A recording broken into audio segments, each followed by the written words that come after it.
Okay, good afternoon, everyone. Colleagues, first of all, apologies for the small technical glitch.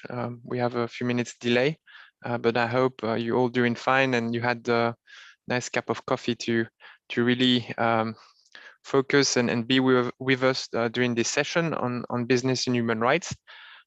Maybe I give some technical information about moderation and the questions and answers, while the support services are showing the presentation we'll be using for this session. So first of all, let me introduce myself. My name is Sebastian Porter. I work in INPA G1, and one of my thematic portfolio is business and human rights. So today we'll be discussing a little more from an internal perspective where we are at with regards to the topic in terms of policy development, but also legislative development. And this is a small evolution from the previous session we held in previous seminars, where we had technical experts discussing the topic. Here we really want to focus where we are at and how does it impact your work at corporation level. So we'll have two dedicated sessions for question and answers, and I invite you to flag that you have questions by raising the hand or typing it directly in the chat. Of course, always helpful that you introduce yourself and the place where you're working, so that we have your context in mind when you ask the question. We shall also refer to some guidance documents that we actually established following previous business and human rights seminar sessions. So we'll refer to them, but then at the end of the session, we'll share with you a share link where all the documents will be listed, and then you can consult later on as you digest the information that we'll have presented to you today. There are two speakers, so there's myself, but also Javier Martin Saracin from the EEAS unit VMR3, who's actually my counterpart on the topic of business and human rights. So he will delve a little more into this policy context and legislative context. And then we shall also be joined by Dan Van Thiel, who works in DG INPA in what I now call sister units E2, who deals on the private sector side. So I don't know if we have the presentation ready. Perfect. Wait, it's loading. Next slide, please.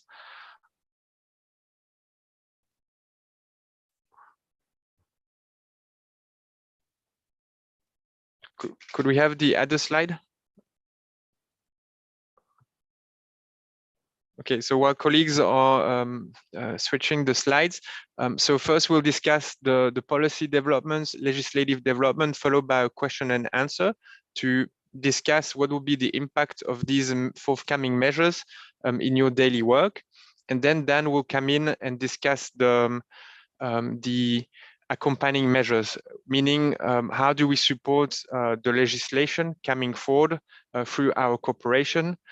And there we have space again for discussion, sharing experiences.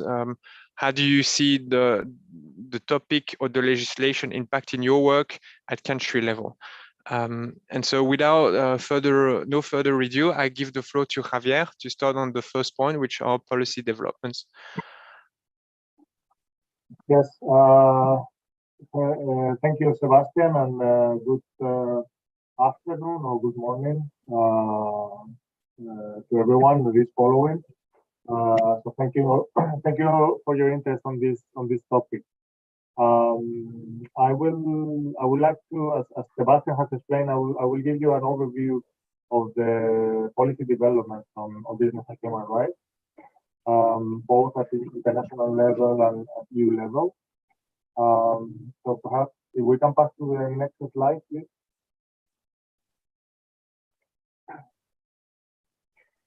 So what is the current situation on the business and human rights? I would reply to this question. I would refer to the main instrument or globally accepted instrument to promote responsible business conduct or responsible business conduct or respect of human rights in the context of business activities. And that, I don't think we can see it yet in this slide, but it should appear here on the left-hand side now. The UN Guiding Principles on Business and Human Rights. I think many of you might be familiar with that instrument, but for those who are not, just a reminder that this is a document that was endorsed unanimously by the Human Rights Council in 2011, which established a series of recommendations for actions address or like, let's say, a structure around 3 pillars. First pillar, that is the state duty to protect. So what are the responsibilities of governments and states with regard to the protection of human rights in the context of business activities?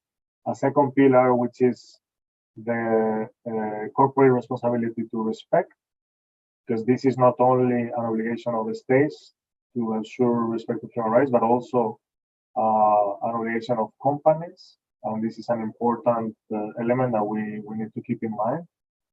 And a third pillar, which is the so-called access to remedy pillar, which is all the actions that are necessary to remedy the abuses while they are produced. So to support victims and to remediate the abuses that might have been created by business action. There is a key concept that was first announced by the guiding principle, which is the concept of human rights due diligence. So this is a concept that has been core in understanding and structuring the obligations both of the states and but also of companies with regards to the protection of human rights. And that has been further developed later on by other instruments. And I will pass now to the second main standard in this regard, which is the OECD guidelines for multinational enterprises, which developed the concept of responsible business conduct, covering human rights, but also other aspects like such as environmental standards or governance elements. And here there is a definition of the process of due diligence. What are the steps that companies need to implement to ensure that they are aware first of their supply chains and also that they are capable of taking action in case there are human rights impacts detected. And specifically, I will refer to guidance documents that are adopted under the framework of the guidelines of OECD, and those are the due diligence guidance of OECD. There is a horizontal guidance on due diligence, but also specific for certain sectors. Currently, there are 5 sectors covered. So this is the reference that companies are using in their daily, let's say, implementation of these standards as a reference for their work on responsible business conduct. I will mention a third instrument, which is the ILO declaration. You can see also on the screen. And this is a special document because it's supported by governments, but also by employers and workers organizations. So the purpose is similar to the other documents, but more focused on labor standards and in particular on the fundamental principles and rights at work, which is the core, let's say, labor rights promoted by the International Labour Organization. So these are, let's say, just in simple terms, like the standards that operate at the international level. And now I will explain what are the latest developments for this one. So if we can pass to the next slide, please. sorry, as I mentioned, the guiding principles were adopted 10 years ago. So last year was the 10th anniversary of their adoption, and the UN adopted or published what they call a roadmap for action in the next decade. So what should be the priorities for governments, for companies, and also for other actors to improve the implementation of the guiding principles. This is a document that contains a number of recommendations for various actors and that we also use as a reference for developments in the European Union, and I will have a word on that in a second. But before that, I would like to mention a parallel process, which is the discussions on a possible international treaty, or the way it's called legally binding instrument on business and human rights. And this is a process that is, or an instrument that is at a draft stage. There are some discussions ongoing, but no agreement on content yet. And it's a process that the EU, in which the EU participates, but it's still, as I mentioned, there is no agreement on content, so there's a bit of a difficult process because there's no so much interest from other countries, for instance, like-minded countries, and those proponents have not managed to gather the necessary support yet. So as I said, the EU participates, but it is still a bit early to claim that we will have an international treaty on this matter. So as I mentioned, the roadmap of the UN for the implementation of the guiding principles was an inspiration for work in the European Union. And in this regard, the EU Action Plan on Human Rights and Democracy that was adopted in 2020 it contains a priority, which is the development of an EU comprehensive framework for UNGP implementation. This is an action that we are currently developing together with colleagues in the Commission that are working on this area, trying to identify possible actions at various levels, national, European, international, to enhance the coherence of the implementation of the guiding principles. And this is let's say, a process that involves various initiatives. So, for instance, there's a key instrument that is the National Action Plans on Business and Human Rights, developed by many of our member states. 15 member states have developed such plan. But it's not only this type of document, but also involves legislative developments. So how we can better ensure that all the initiatives that are developed, both policy initiatives or non-legislative initiatives, but also legislative initiatives, are more coherent and are implemented more coherently. And for that, delegations play a key role. So perhaps we can discuss that later on based on questions. But I will just to pass a message that this is a process that, or this is a policy area that both involves regulatory developments, but also non-regulatory, and that it is important to ensure coordination at various levels, because it's not, let's say, only a member state responsibility or EU responsibility, but also, you know, like in our work with third countries, is something that probably you have heard from the interest of the stakeholders or third country governments to know what's going on in this area. So, yeah, but perhaps we can discuss that later on.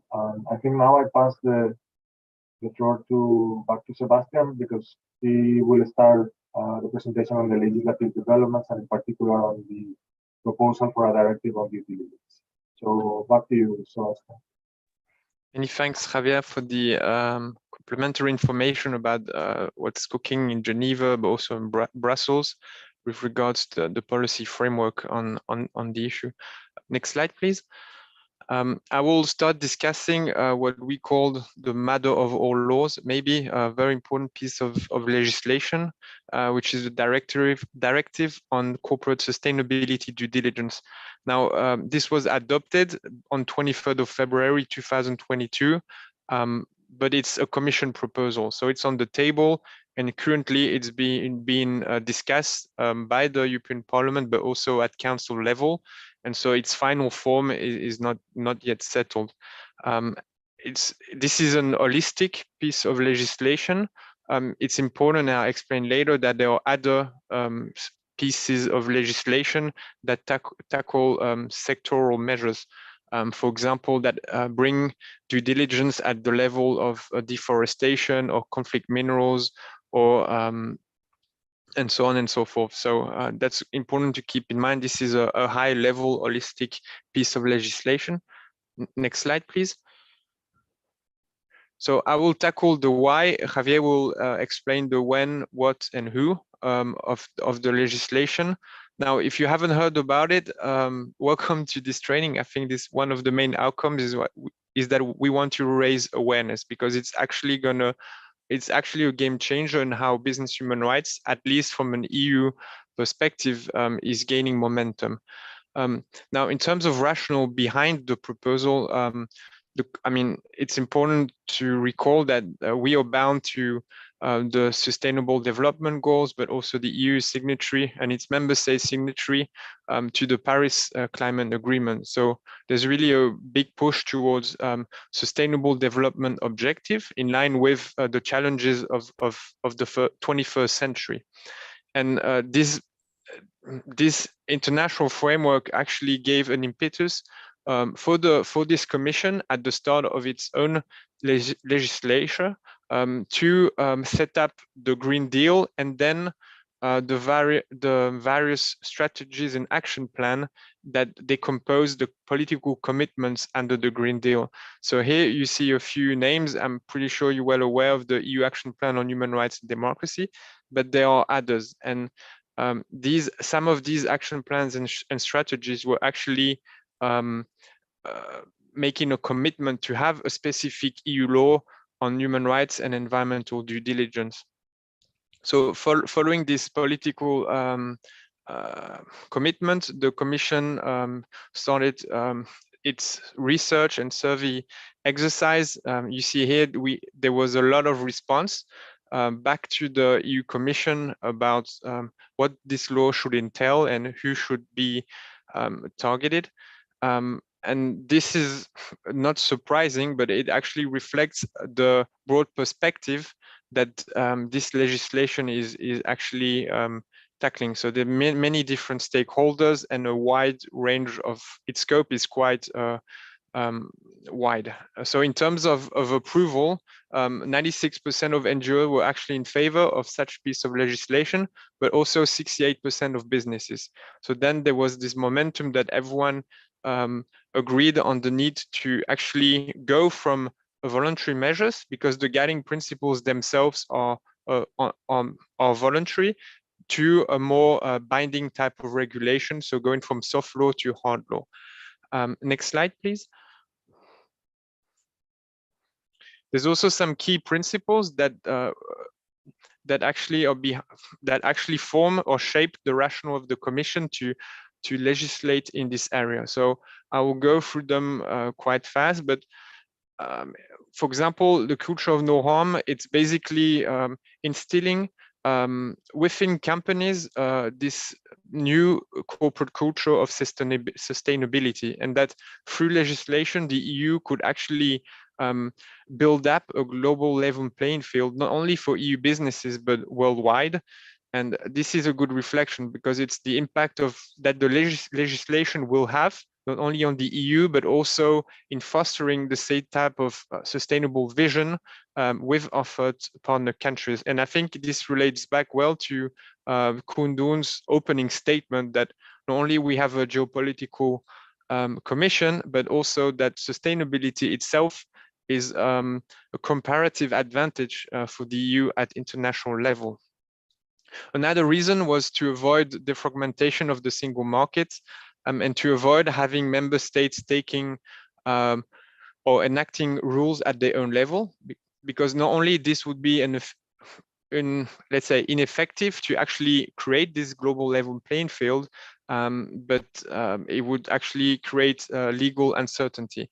And so some member states, France and Germany notably, already enacted their own human rights and environmental due diligence law.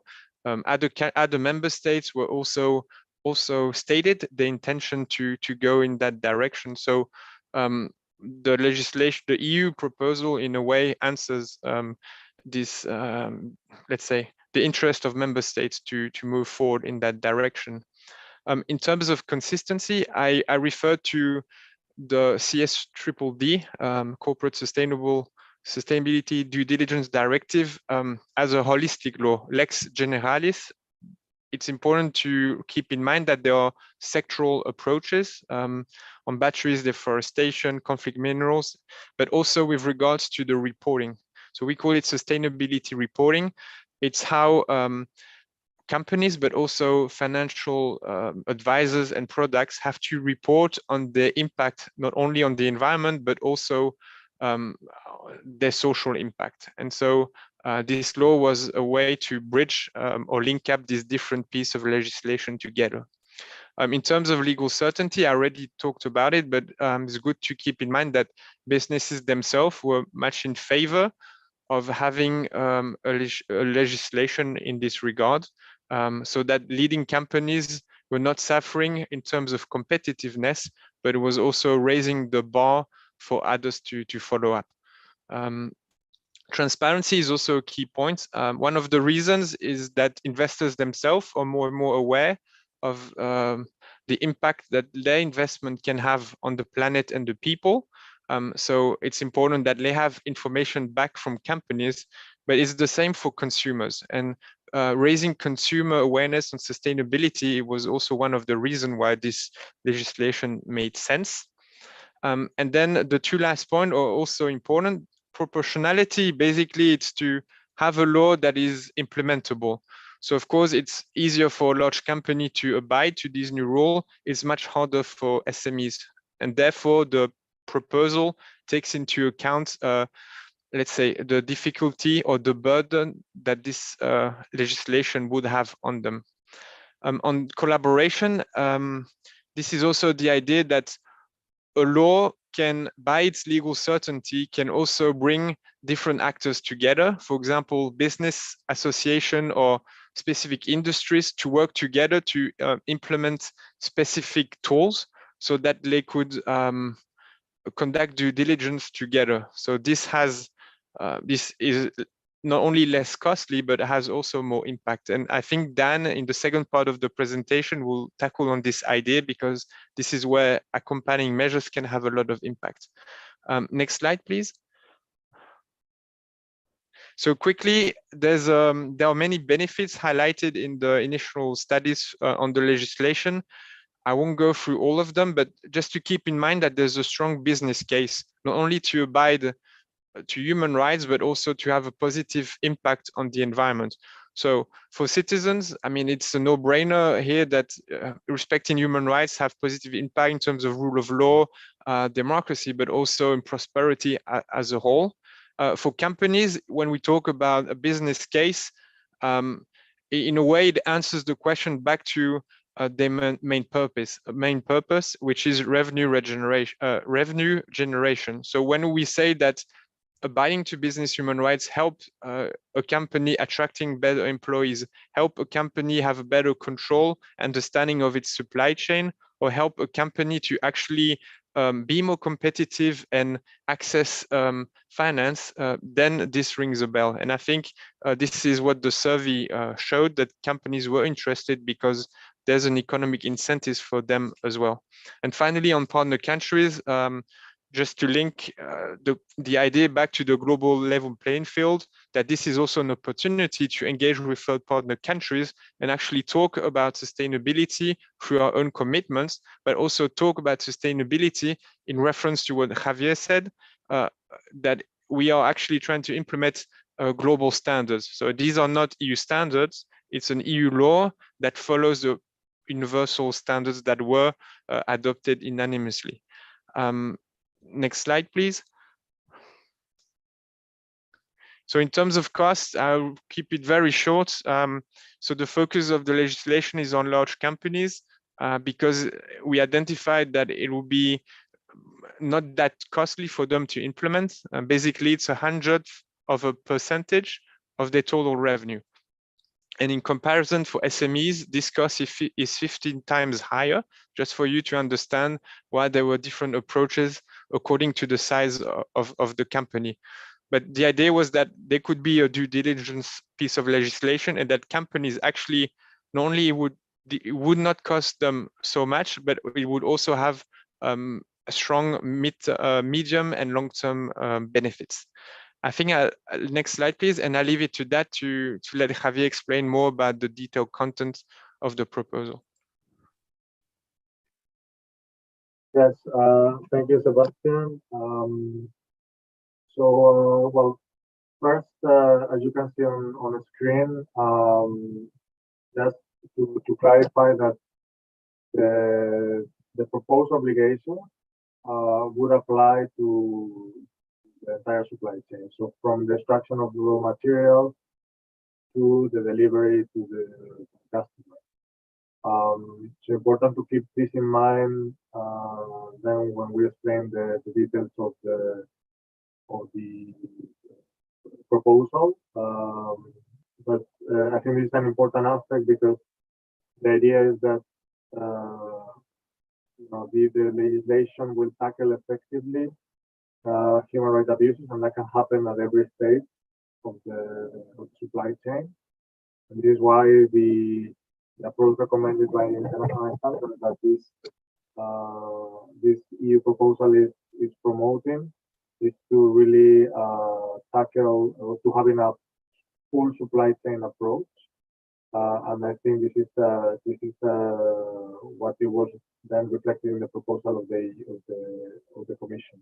And as Sebastian explained, I will explain three aspects of the proposal: the who, the what, and the how.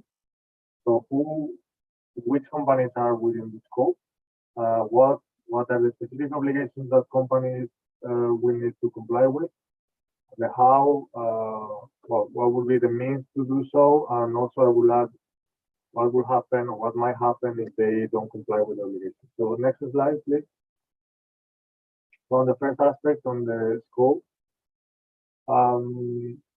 well, two basic groups of companies. Let's say based on two criteria: number of employees and turnover. So our first group, which is, let's say, the largest companies, so those with more than 500 employees and also with a turnover that is superior to 150 million euros. Those will be covered regardless of the sector in which they operate. So all companies above 500 employees and 150 million euros turnover will be covered by this obligation in any case. Then a second group will be targeting large companies, but somehow smaller than those in the previous group. So companies with 250 employees or more than 250 employees and more than 40 million euros turnover without reaching the limit of group 1. So those companies will be subject to the obligations as far as they operate in certain high impact sectors that then I will refer to later on.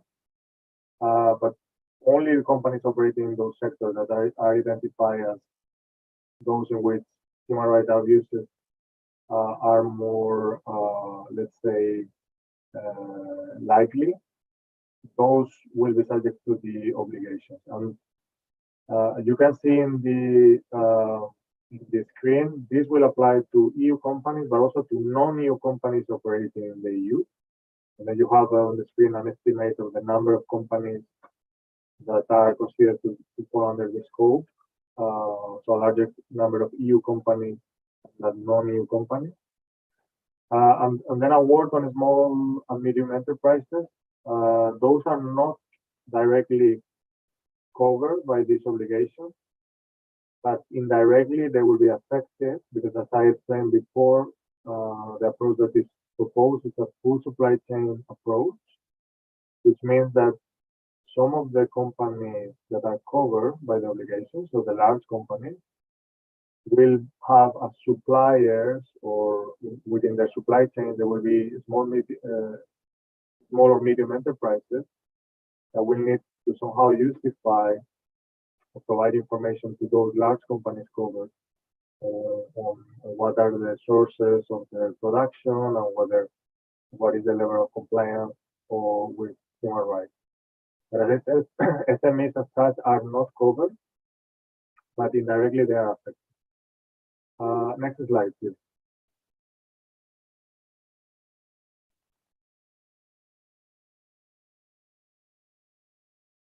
Yes, Erica. Yes, thank you. So for the group 2 companies, which are the sectors, the relevant sectors? So 3 sectors: garments and footwear, agriculture, and minerals and extractives. Those are considered as the high-risk sectors, also by OECD. I refer at the beginning to specific or the sectorial OECD guidelines on due diligence, and those basically cover these sectors. And those are where, let's say, the majority of human rights abuses are detected. So companies operating in this sector will be required to adopt measures to identify and to tackle the abuses. But I will explain that in a second in a bit more detail. So next slide, please.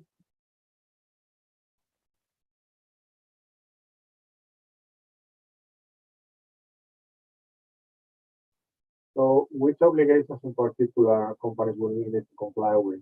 So 2 types of obligations, 2 categories. One is the due diligence duty, which is in essence is the obligation of companies to identify and address actual or potential negative effects or negative impact, both on human rights and the environment.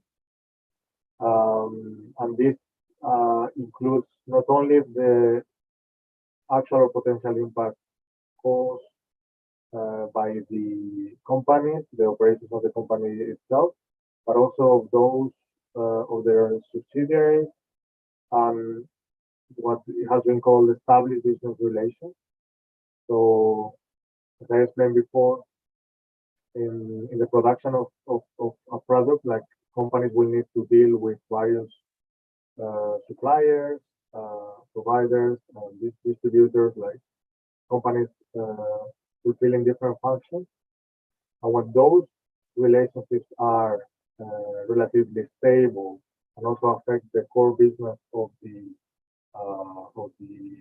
let's say of the main company, those are to be considered established business relationships. And if one of those companies, let's say, does not fulfill the obligations of due diligence, the main company, or so-called main company, might be held also responsible for not having, let's say, user leverage or like at least identify those potential impacts and ask the other company to comply with the standards.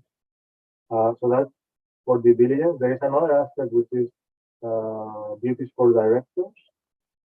Originally, the proposal was called sustainable corporate governance, putting the emphasis a bit more on this governance element of how to comply with human rights. What are the obligations of, let's say, the management boards of companies? And there is a key obligation which is to implement the due diligence process, to implement and oversee the implementation of the due diligence processes, and also to integrate those in the strategy of the company. So for that, they will need to report periodically on how this is done. And also, a bit more generally, companies or company managers will need to integrate human rights and environmental considerations in their decision making. So when deciding on what is the best interest of the company, these elements should be also considered. And the special word on climate change, because for Group 1 companies, for the largest companies, we also need to consider within their strategy whether there is the business strategy of the company, whether there is a compatibility of that strategy with the targets of the Paris Agreement on climate change. And this might imply to set a specific objectives to comply with those with the targets of the Paris Agreement. So well, this is an important aspect of the initiative because, as you know, last time we explained, it's not only about human rights but also about environmental standards that the EU is promoting, not as EU standards, but as Sebastian explained, as international standards. So next slide, please.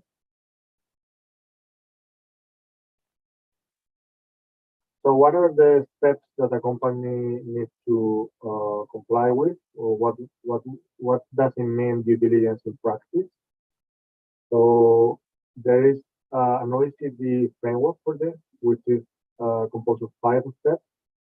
Here on the screen, you can see the first step, which is to embed the responsible business conduct considerations or let's say elements in the policies and the management strategies of the system. So the full company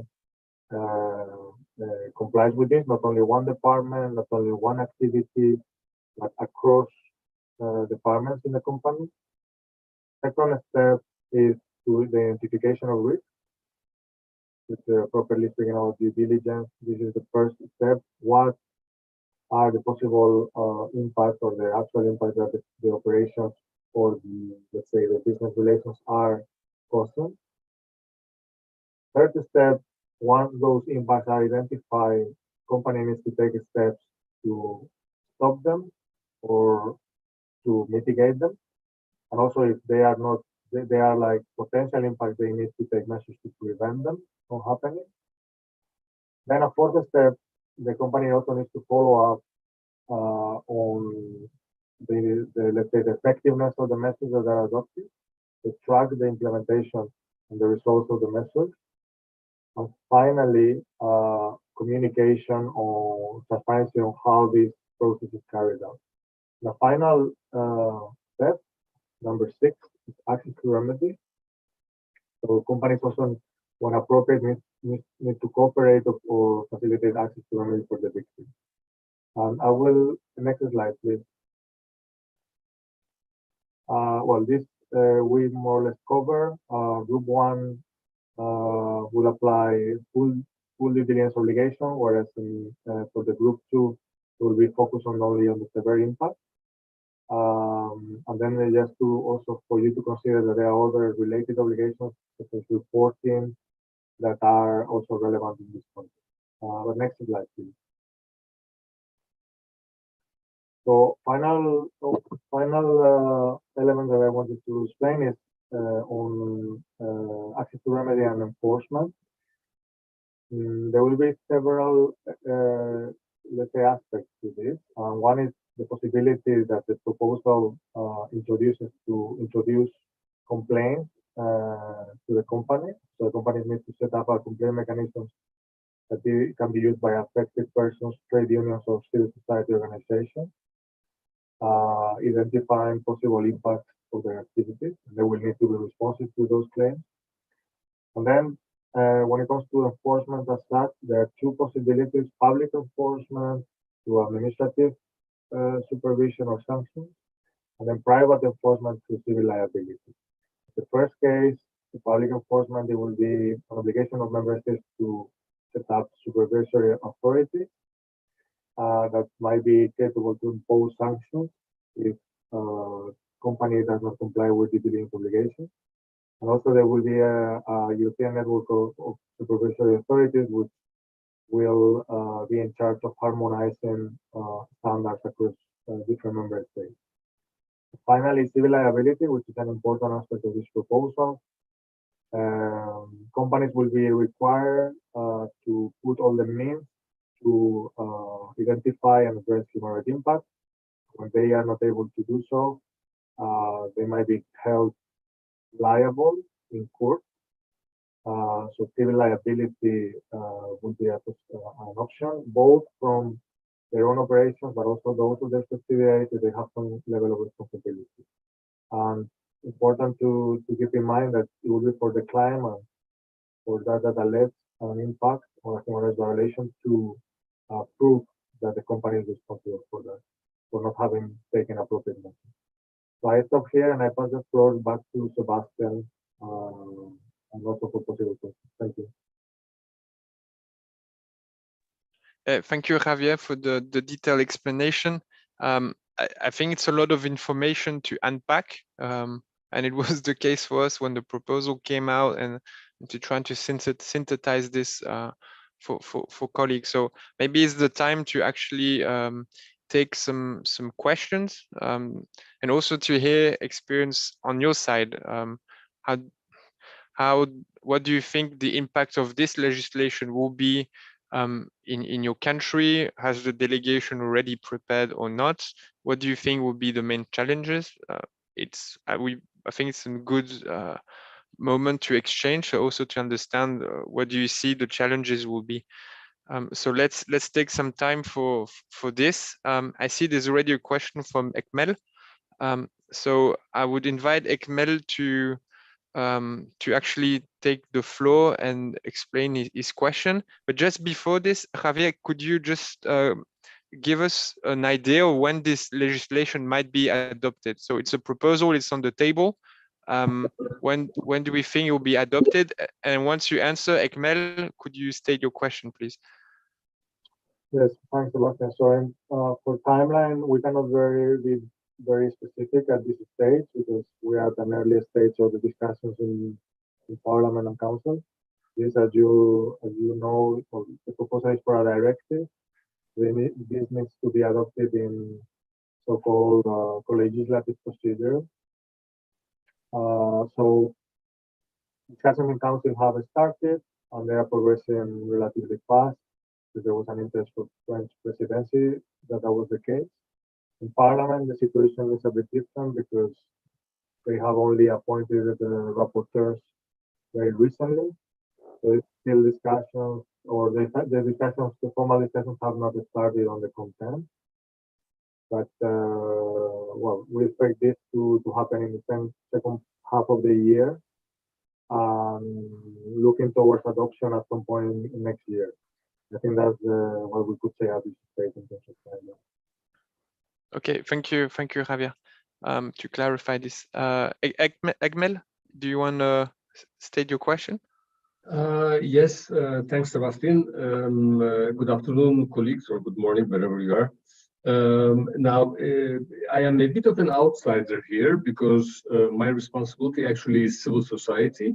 And I have to admit, I don't know if I'm the only one, but I had much difficulty in hearing Javier.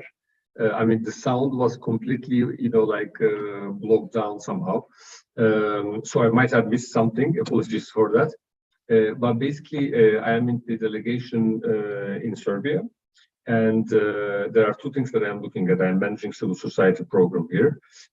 One, there are various issues of especially not only, but businesses of third countries that are operating here, which lead to issues with labor. I mean, they sometimes, there were cases where they brought workers from Vietnam and then these people were not paid. They didn't know what to do, etc., etc. As well as some companies, for example, who are operating in the field of mining, especially, that have, serious issues in terms of environmental impact. Now, of course, Serbia is a candidate country, so they are trying to, they are making progress to achieve meeting the acquis, etc. But I was just curious a bit because, especially for these kind of companies from third countries, is there any international reference documents we can use, any treaties or any commitments of different countries or business organizations that we can use? Basically, it would be like sort of putting it in my guidelines for applications so that I guide the civil society to move there. And my second question, which I hadn't written there, is if you would have any advice on how where to look at for cooperation with business, with civil society, as regards human rights. I hope that's clear. Thank you. Yeah, thanks for this question, Ekmel. I signaled to Javier that the sound might be, it was maybe a buffer. So hopefully he can fix this. With regard to your question, here we talk about a country which falls out of the EU legislation and where there's a foreign company coming in. So I think it's important to take into account first the rule in the domestic country, for example, Serbia. And so there you could have a different layering of the rules applying. So first of all, there are the frameworks that exist that are non-binding except for the ILO. So the OECD framework and the UN guiding principles. So these are voluntary, but you could argue that they're part of international human rights law and that it's customary and they've been implemented. So that's a very strong framework, at least for the UN, because it has this universal appeal. China also engaged on this issue. The OECD is different because it concerns 50 plus countries. But of course, because we talk about global supply chain, it has a broader scope. And if we take China, for example, they do engage in discussion about due diligence in OECD forum. So there's also interest for a lot of countries to follow discussions there. So I think that's very important. Always refer to this global framework, which are not binding. And then the ILO conventions are very important because these are binding, and they could be binding in the domestic state, the host state, but also the state where companies come from. And you could go on the ILO website and see who ratified what. There's a lot of specific convention on forced labor, child labor, others linked to more decent work conditions.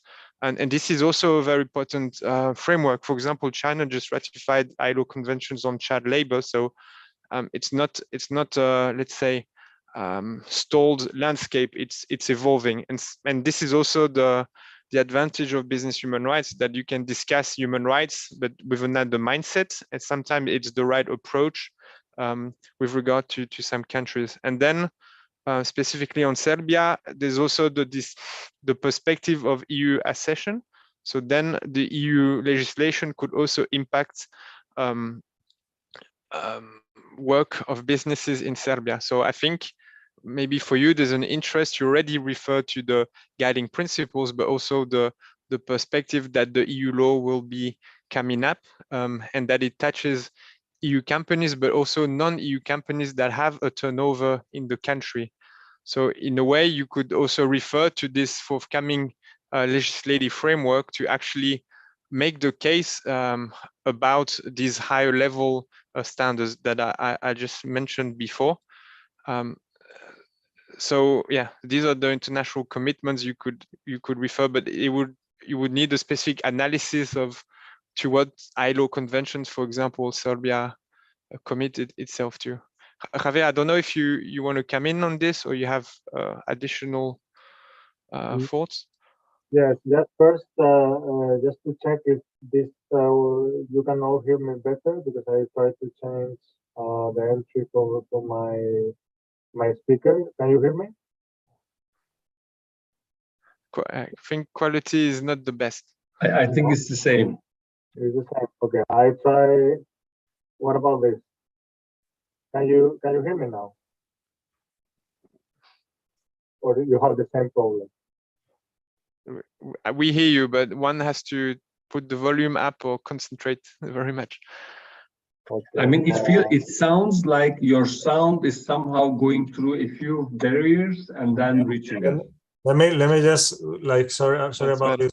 Now it is much better. Much better. Okay, perfect. So What did you do? I don't know, but maybe there was some paper. Yes.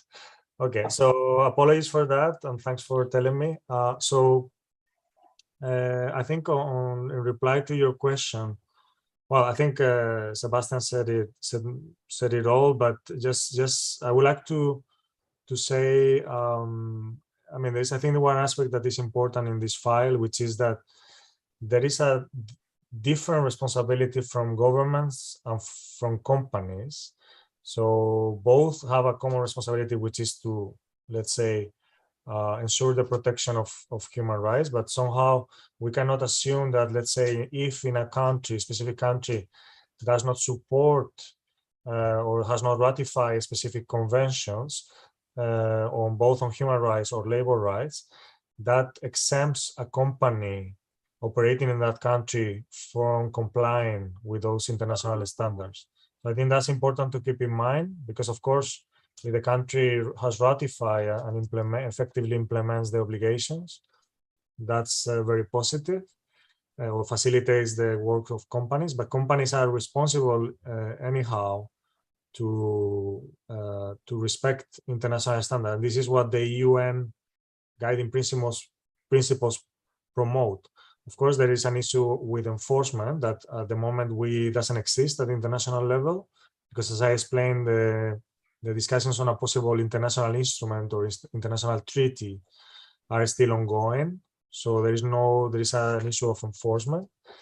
But somehow there are developments in this regard to ensure that, let's say, companies are held accountable. And I explained some of them actually with the slide that you have that is showing at the moment. But also there is a role to play for CSOs in this regard, because there is a part of monitoring of companies' activities that is in which CSOs are a crucial actor. Like CSOs, human rights defenders, are a key source of information, and including on, let's say, assessing the compliance with existing international instruments. So I think indeed it's important to also put the CSOs in the picture, because they can, for instance, under the new legislation of the EU, once adopted, they might be able also to submit direct complaints to companies or to national authorities, and those national authorities might, for instance, engage with authorities in third countries, like even outside the EU. I mean, you were speaking about Serbia. So it will be a possibility that there is, let's say, increased channels for ensuring compliance. And just maybe also one small word on the fact that according to the UN Guiding Principles, that, as we explained, is the international reference in this regard, companies can potentially violate any human right. And this is important to keep in mind. And I will include any human right, including labor rights. So important to keep in mind, because when you speak about international instruments, you should think of all relevant international conventions on human rights and also on labor rights from ILO. And that should be the reference point when considering whether an activity constitutes a violation. So there are international standards on human rights, and those apply also to companies, not only in those states that have ratified those conventions, but also, let's say, in any context. So yes, so that's what I wanted to say in that regard. Thanks, Javier, for this complimentary information and fixing the sound problem. It's loud and clear now. I propose that we take another comment or question from Tong Fong from the EU delegation in Cambodia before we hand it over to Dan for his presentation by accompanying measures. Ton, do you want to state your question out loud?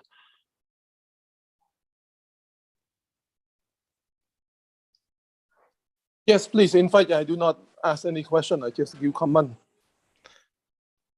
It's quite dark here. It's 9 o'clock in Phnom Penh, the evening. And my comment is just with regard to the multinational company. You know, when they come to invest in the country, in fact, indeed, they really have this country, not only on business, but also to reform the country as well. I can give you quite a lot of examples from the court, from the business environment, from the social responsibility, you know. So if those multinational companies, they are reinforced, or mean they are in the discipline that they have to do their good work in the country that they are investing, such as Cambodia, then I think this is really helpful. This is really, really helpful. Mm. For my job, a lot of change, you know. It's good to hear. Just want to make a comment. And then the people, the local people here, they even understand better. They even understand better how this multi-company help them in the country. Yes, that's all over. Thank you. Thank you, Ton. I think it's an important comment that in a way, the legislation itself created a new dynamic environment, that there are rules which were soft law, non-binding, and now for EU companies and some non-EU companies, there's this relation, this responsibility is actually enacted, and then there's the territorial link between the country of operation and the country where the company is based. And of course, I mean, ideally, this should have an impact in terms of policy reform in the host country, because there's an interest of EU companies to perform differently. And hopefully, this is the idea of the global level playing field, is that also with third partner countries, you could also have reform in that direction. One also of the question is that are we playing alone as the EU having this legislation, and often China is cited as an example. Maybe a quick remark to this is that the legislation focuses on human rights and the environment. And I think there's a lot of, let's say, a space for action for other countries to also, ensure that there's sustainable progress worldwide. And I think it really sets a new level for discussing this issue through enforcement by businesses, not only, but as well. And of course, for affected communities, there's always the recourse that they can actually make the claim in the EU, because there's a link there. And hopefully this jurisprudence can also help the local judiciary to actually pay more attention to this, and maybe through political reform also to increase the space for claimants in that area, even though there are a lot of legal hurdles, as Javier explained. So thank you for this sharing your view. Maybe I pass it directly to Dan, so then he talks about the accompanying measures, which is also very concrete. So next slide, and Dan, you have the floor. Thank you very much, Sebastian. So Sebastian already introduced me at the beginning, but my name is Dan. I work at DG INPA E2, and we're currently working on the development of accompanying measures to the CS3D to ensure the sustainable and effective implementation of the CS3D on the ground. Can I get the next slide, please?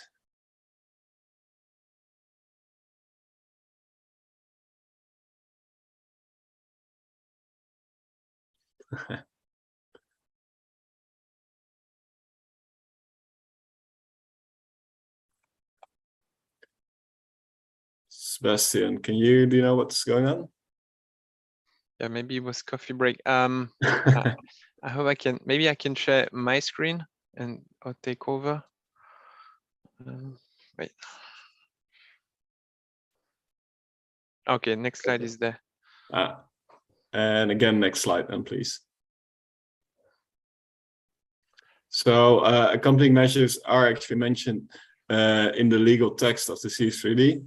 In Article 14, it mainly refers to member states that they have to set up accompanying measures to help the implementation of the CS3D.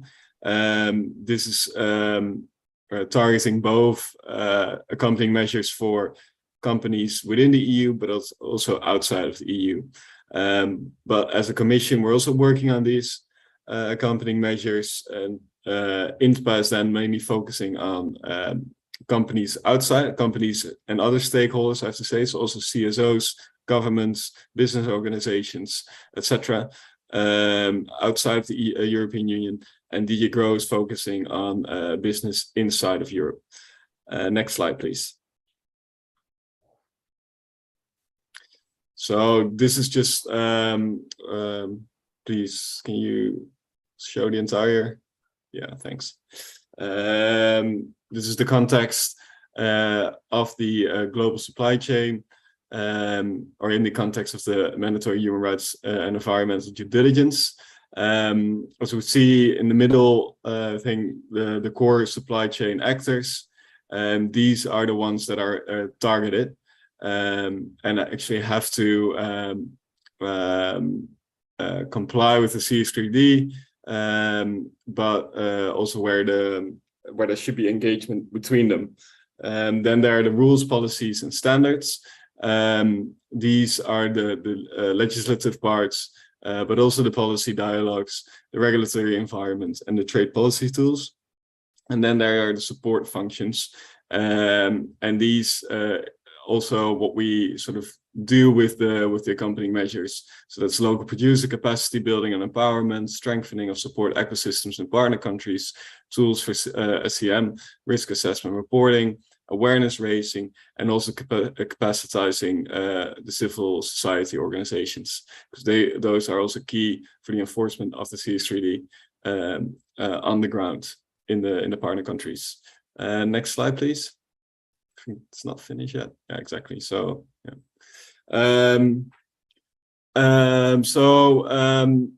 The CS3D, it's not new. Mandatory or human rights and environmental due diligence has existed for a long time now already, like Javier has explained. What is new is the mandatory part of it.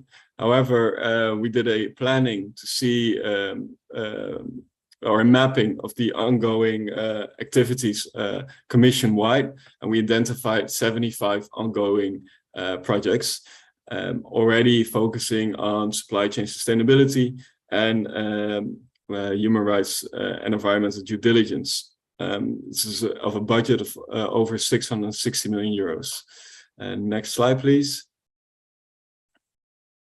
While we were analyzing the mapping, we identified 8 different categories of accompanying support, and that's transparency, advocacy, and consumer awareness raising, information and guidance on due diligence process and legal requirements, practical tools for supply chain management, risk assessment and reporting, global policy dialogue, international coordination and research, industry collaboration and stakeholder engagement, producer supplier capacity building and empowerment, impact investment and supply chain finance, regulatory environment, and support ecosystem partner countries. So in this mapping and the identification of these 8 different categories, we also saw some areas where we were still lacking. So we're currently, next slide please, currently developing new accompanying measures to further support the implementation of the CS3D in partner countries. And we're doing that at a global level, at the regional level, a local level, and together with the member states. So whilst identifying the categories, we're now thinking of designing new accompanying measures at the global level, together, or most likely together with the OECD, ILO, and ITC.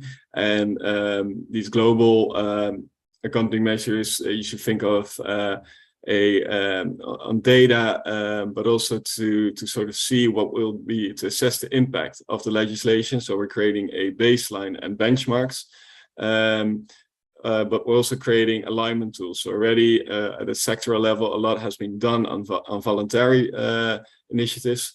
And we're now seeing whether we can make a tool, a self-assessment tool, to ensure that these already existing sectoral initiatives can align with the CS3D. yeah, but it's at the same time, there's already, we're thinking of doing this human rights thematic program, and this is what we're doing closely with Sebastian. And then at the regional level, so these are the geo colleagues at INPA. We're doing the Switch Asia program and previous FPI regional projects. And we're currently developing with ITC a pilot under the ACP business friendly program to actually see how does a due diligence process, a mandatory due diligence process will look in practice. We're thinking of doing this in different countries because the local context is very important to do this correctly. And then at the local level, this is with the EU delegations. We've identified that 66% of the country MIPS includes supply chain sustainability among their priorities. And therefore, we're here actually to help to design these accompanying measures under the local budget. So together with the delegations, because again, local context is key in ensuring positive impact on the ground. And then on the Team Europe initiative, where this is led by Germany, but closely together with the Commission. And the goal of this is twofold. On the one side, we're looking to coordinate between member states our different efforts, and at the other side, the main goal will actually be to create a one-stop shop with two entrances for EU business on the one side, so GROW is involved as well, but also for again the stakeholders in partner countries. So this should be a continuous dialogue between these levels to assess what works or does not work, from theory to practice, and from global to local, and vice versa. We still have time to come up with perfect accompanying measures, I would say. Because I mean, probably at the earliest, the directive will enter into force in 2025. So at the moment we're at the beginning, and we still have time, but it goes quicker than you think. So yeah, if you have any ideas on this as well, please reach out. Next slide. To help you designing effective accompanying support, we wrote together with ITC a guidance document. This is about a 30-page document that explains the mandatory human rights and due diligence, the different stakeholders, the process, and what needs to be taken into account when you're thinking of designing a accompanying measure. We've also written a summary of it, a 4-page summary, which is easily accessible, and we will share with you this document after the presentation. And I think back to you now, Sebastian.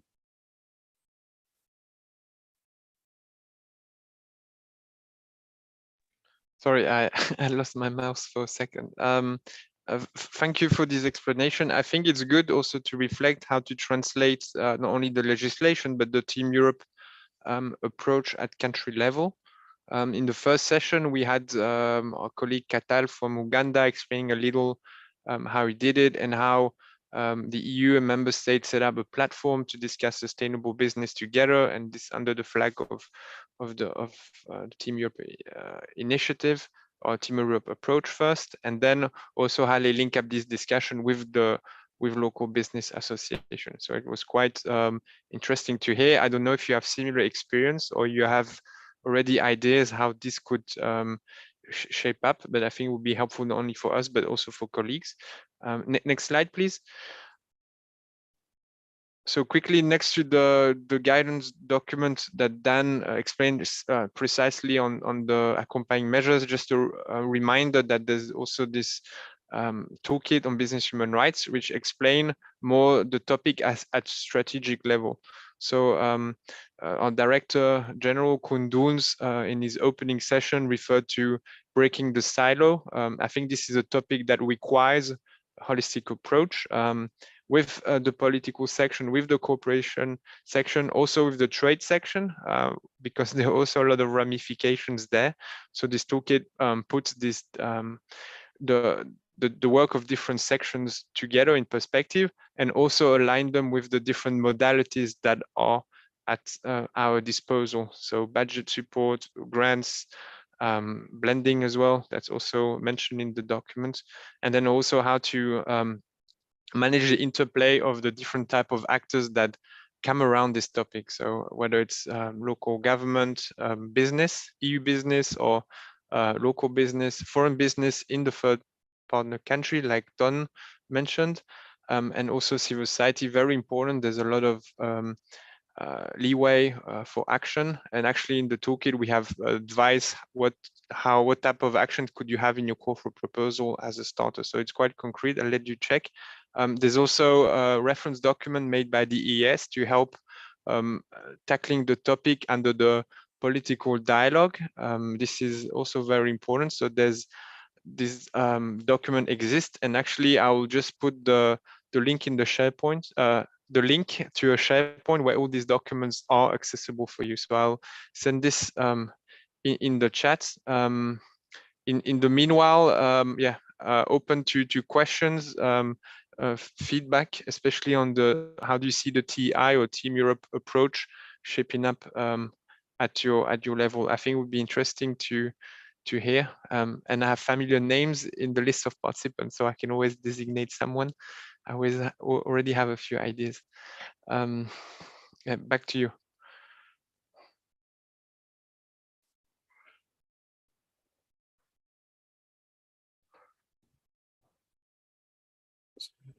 Sorry, Sebastian. What? Oh, I was inviting the audience to to take the floor.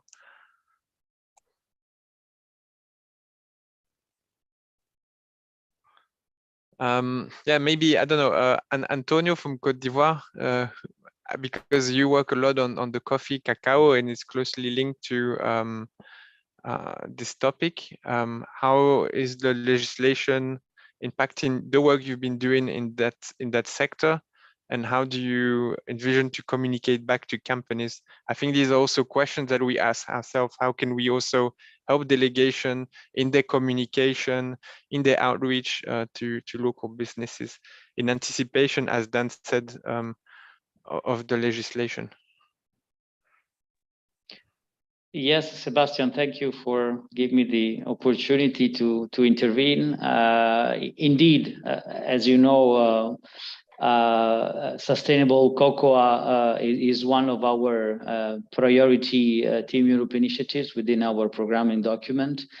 There is a big process going on right now in Côte d'Ivoire and in Ghana, as you know.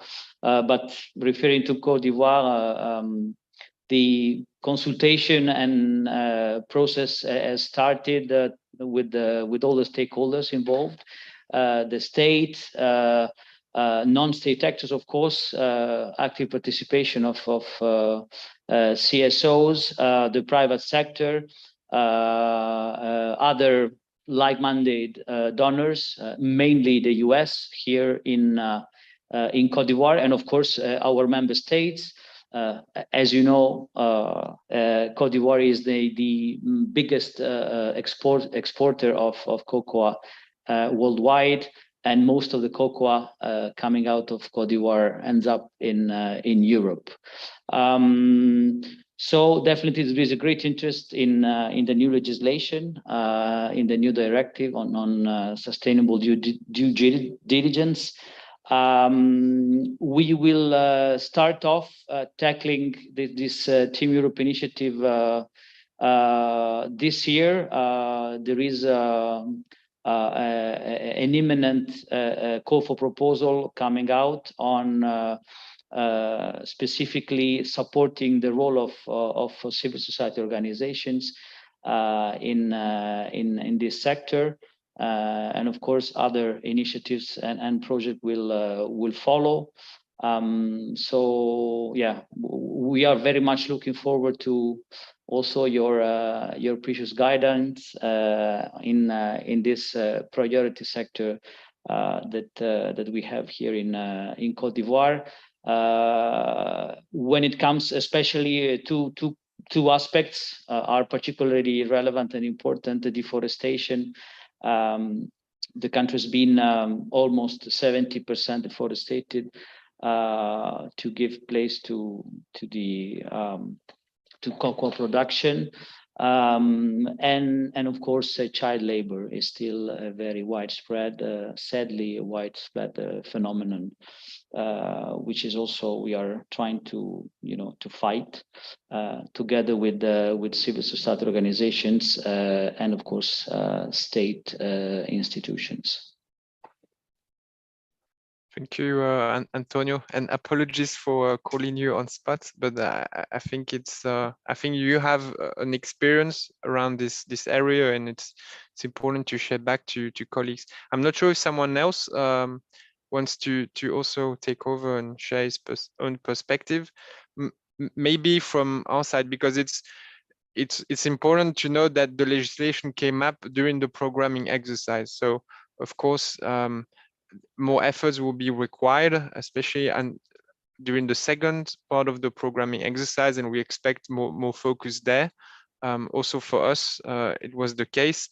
Under the human rights thematic program, we'll focus a lot. We have a global action. We'll focus a lot on access to remedies and liability, but something that we've thought about is really to build the link between an action, whether it's country level, regional or global.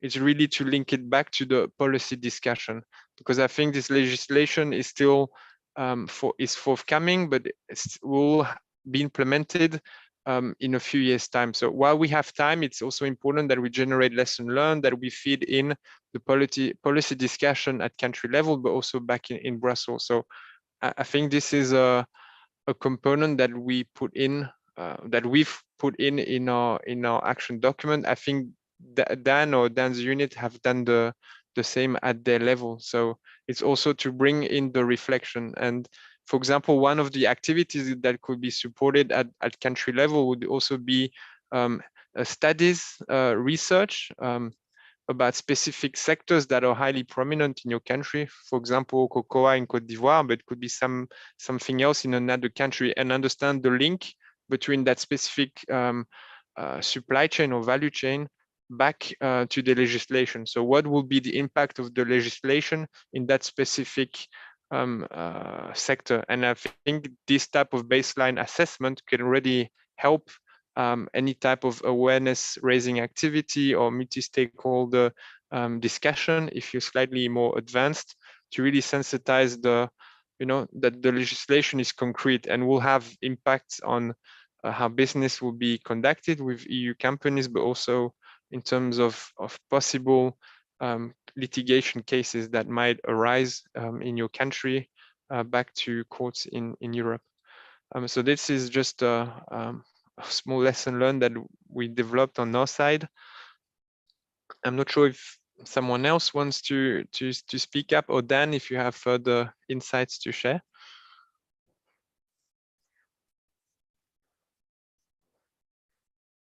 I see a hand raised, but okay, Antonio, you would like to respond? Yes, Sebastian, just to complement what I have said earlier, we have also another important project on the follow-up of the economic partnership agreement between the EU and Cote d'Ivoire with civil society. So this is also another field where we can definitely support the strengthening of civil society, capacities in the follow-up of the implementation of the economic partnership agreement. And also we have launched at the end of last year a project with the Save the Children here to fight child labor in two provinces of the country. So we are happy to share our experience. The project has just started, but we have already some results. So in case colleagues are interested, we are happy to share our experience.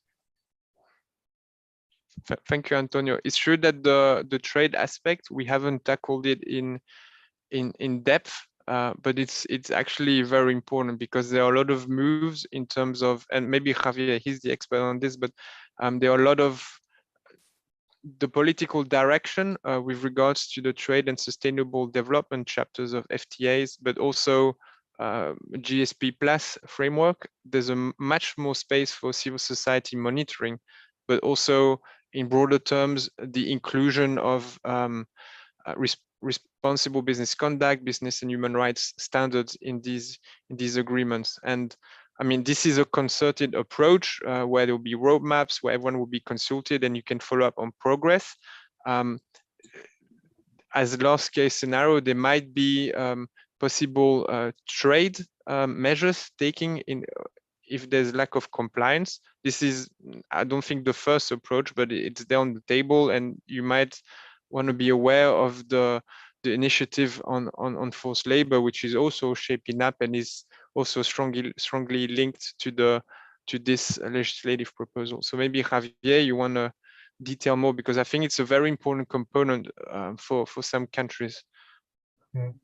Yes, no, thank you. I think indeed the various trade instruments, or let's say the various type of engagements that we have under different trade instruments with third countries is quite important also for this file.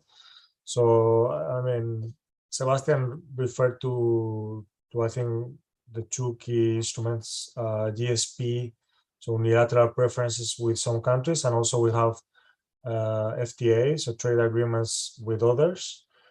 So on the first one, the experience, so on the GSP, the experience is that, well, it has been very good. It has been a very useful tool to advance implementation of human rights in third countries, but that happens more as a dialogue government to government. But I would say in which civil society has a strong, let's say, level of participation. So there are monitoring missions organized, and before every monitoring mission, there are consultations with civil society, both in Brussels and also in the countries. And then some issues that are related to responsible business conduct, business and human rights are raised with the government, depending on what are the priorities for each country. So in that regard, now you might know that there is a legislative proposal for the new GSP regulation that is currently being negotiated or discussed in Parliament and Council, and there are some elements specifically on responsible business conduct as requirements for states, but this is still to be seen. And then the other instrument, trade instrument, free trade agreements. As you may know, all the free trade agreements signed by the EU since 2009 include a trade and sustainable development chapter, and as part of that chapter, there is specific elements on cooperation on responsible business conduct or implementation of international standards on responsible business conduct, including UN guiding principles, OECD guidelines, etc. So I think this is a good,